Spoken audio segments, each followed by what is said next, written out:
7 पे आप सभी का स्वागत है। चलिए शुरुआत करते हैं आज के इस करंट अफेयर के क्लास की। और जैसा कि आप सभी लोग जानते हैं कि अब तो हम लोग 6 मिलियन का परिवार हो चुके हैं और एक और भी अच्छे उम्मीद किए जा सकते हैं हमारे आपके कुछ बेहतर चीजों की तरफ। अभी तो 6 मिलियन हुआ है, आगे भी ये सफर जारी रहेगा। तो चलिए शुरुआत कर दें आज के करंट अफेयर की। और करंट अफेयर में थॉट ऑफ द डे, आप बस चुपचाप मेहनत करते रहें, आपकी सफलता का शोर तो दुनिया मचाएगी।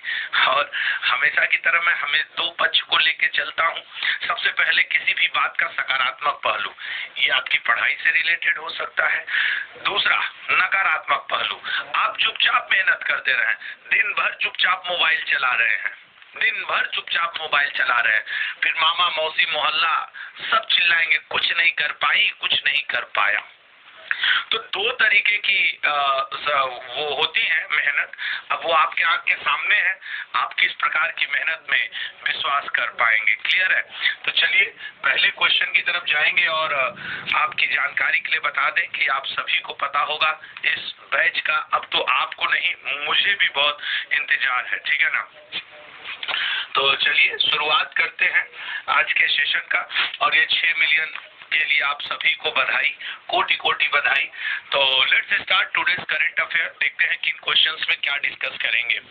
और पहले क्वेश्चन की तरफ जाते हैं। आइए भाई, पहला क्वेश्चन ये, भारत द्वारा निम्न में से किस देश को स्वदेशी in service missile corvette INS कृपाण देने की घोषणा की गई है।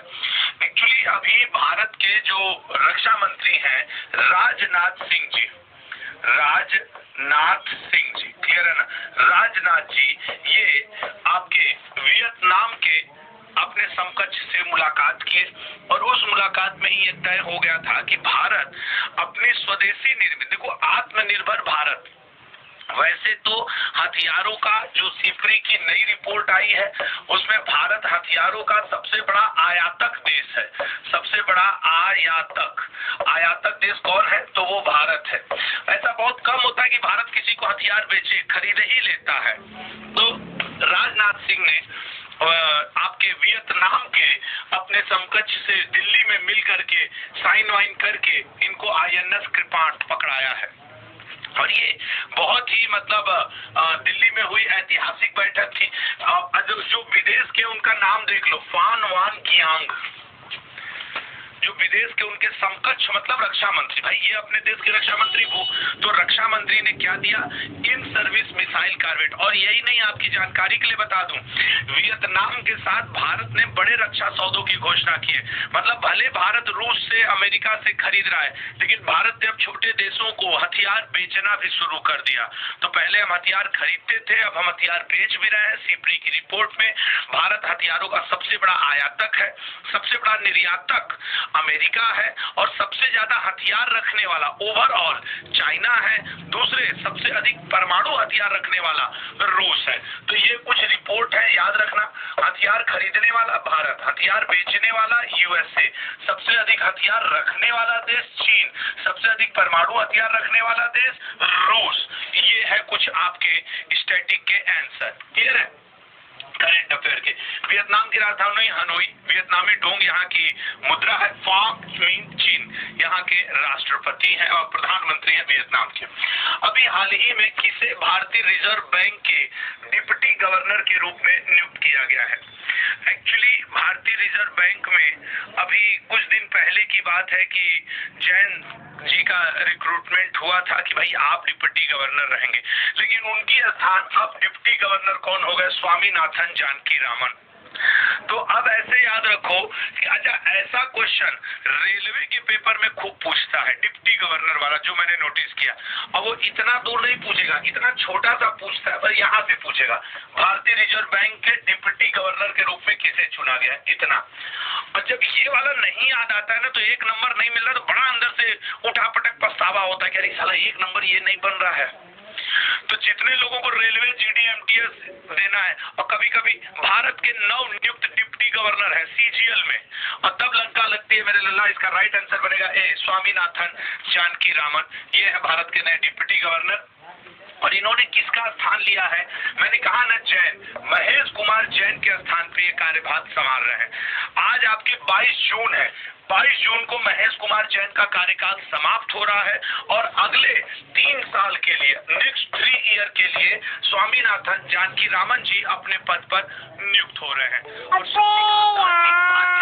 की यदि बात की जाए तो शक्तिकांत दास जी, अभी आपने देखा था कि इन्हें अवार्ड मिला था, अभी आपने कुछ दिन पहले ही गवर्नर का देखा था। चलिए नेक्स्ट क्वेश्चन। तो अगले क्वेश्चन पे जाएंगे। भारतीय रिजर्व बैंक के राज्यपाल से यहाँ तात्पर्य गवर्नर से है। ये अभी अवार्ड भी प्राप्त किए हैं तो इनको आप चर्चा में रखेंगे। संस्थापक ब्रिटिश राज है, वो तो नेशनलाइजेशन हो गया, नहीं इंपीरियल बैंक के रूप में इसकी स्थापना हुई थी। मुद्रा भारतीय रुपया है और मुख्यालय मुंबई है, क्लियर है। और अभी भारतीय रुपए के व्यक्तिगत अकाउंट खोलने वाला पहला देश कौन बन गया है यूरोप में? तो सरबैंक। सरबैंक कौन है सर? सरबैंक सर बैंक का नाम है जो किस देश की बैंक है? रूस का बैंक है। अब यहाँ व्यक्तिगत अकाउंट भी खोले जा सकते हैं, ये आप भी ध्यान रखेंगे। अभी हाल ही में किस शहर में क्रेडाई गार्डन पीपल्स पार्क का उद्घाटन किया गया है? आपको अच्छे से याद होगा कि भगवान जगन्नाथ जी की यात्रा चल रही है इस समय 9 दिन की। तो जगन्नाथ यात्रा उड़ीसा में सर्वाधिक प्रसिद्ध है, लेकिन उसके बाद अगर किसी शहर में होता है तो तृतीय नंबर पर जो प्रसिद्ध है दैट इज अहमदाबाद। अहमदाबाद में इसी जगन्नाथ यात्रा के सिलसिले में पहुंचे हुए थे अपने केंद्रीय सहकारिता मंत्री। और भारत के प्रथम केंद्रीय सहकारिता मंत्री कौन है? सहकारिता मंत्री। भारत के प्रथम सहकारिता मिनिस्टर कौन है इस समय? तो आप कहोगे सर वो तो हमारे गृह मंत्री जी हैं। मैं कहूंगा बिल्कुल हाँ, हम लोग बात कर रहे हैं अमित शाह जी की। अमित शाह जी जो है अहमदाबाद पहुंचे हुए थे और समाज के सभी वर्गों को देखते हुए क्रेडाई गार्डन पास जगन्नाथ यात्रा के सिलसिले में पहुंचे हुए थे, जगन्नाथ यात्रा के, तो वहां उन्होंने उद्घाटन किया। ये आप देखिए, आ जाओ भाई, ये अमित शाह जी, ये अहमदाबाद में खोला गया है। अगर पेपर में ये आंसर रहे कि अभी जगन्नाथ यात्रा कहाँ पे चल रहा है और ऑप्शन में उड़ीसा न मौजूद हो तो आंसर अहमदाबाद टिक करके आना, क्योंकि अहमदाबाद का भी जो जगन्नाथ यात्रा है वह काफी प्रसिद्ध है, ये बात याद रखिएगा। तो ये आप ध्यान रखेंगे। अब जरा समझना इस पार्क का उद्देश्य क्या है? इसका उद्देश्य जीवन के सभी क्षेत्रों के लिए, लोगों के लिए एक आरामदायक और पर्यावरण के अनुकूल स्थान प्रदान करना है।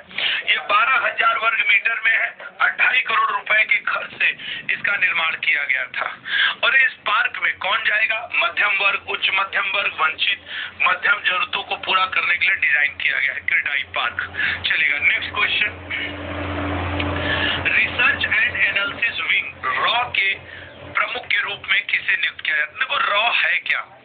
रॉ विदेशों जैसे कि आईबी और रॉ, समझ रहे हो, विदेशों से जो आतंक की सूचना होती है, भारत के लिए कोई अप्रिय घटना न घटे, उन सब चीजों की एनालिसिस, छानबीन, ये सब विदेशों से रिलेटेड कौन करता है? रॉ करता है। तो रॉ जो है इसकी स्थापना किसने की थी? इंदिरा गांधी जी ने। इंदिरा गांधी जी और एक और नाम है, उनका नाम भूल रहा हूँ, 2 अक्षर का है, उन्होंने रॉ की स्थापना की थी। और फिलहाल रॉ के नए अध्यक्ष बन गए हैं रवि सिन्हा जी। तो ये है रवि सिन्हा जी जो रॉ के रिसर्च एंड एनालिसिस विंग जो है, रिसर्च एंड एनालिसिस विंग जो है उसके नए अध्यक्ष बने हैं। जरा इनके बारे में जानेंगे। छत्तीसगढ़ कैडर के 1988 बैच के आईपीएस अधिकारी हैं रवि सिन्हा जी, ये रॉ के अध्यक्ष हो गए हैं। इन्होंने स्थान किसका लिया है? सामंत कुमार गोयल का। इन्होंने स्थान लिया है सामंत कुमार गोयल का। लेकिन ये अपने पद पे कब से आएंगे? 30 जून से। क्यों? क्योंकि सामंत कुमार गोयल 30 जून से अपने पद से सेवा मुक्त हो रहे हैं। और रवि सिन्हा लगभग 2 दशक 20 साल से ज्यादा इसी संस्था में कार्यरत है। क्लियर है ना? वर्तमान में संगठन में दूसरे मतलब उपाध्यक्ष के पोजीशन पे है। पदोन्नत से होने पहले वह ऑपरेशन विंग की देखरेख कर रहे थे।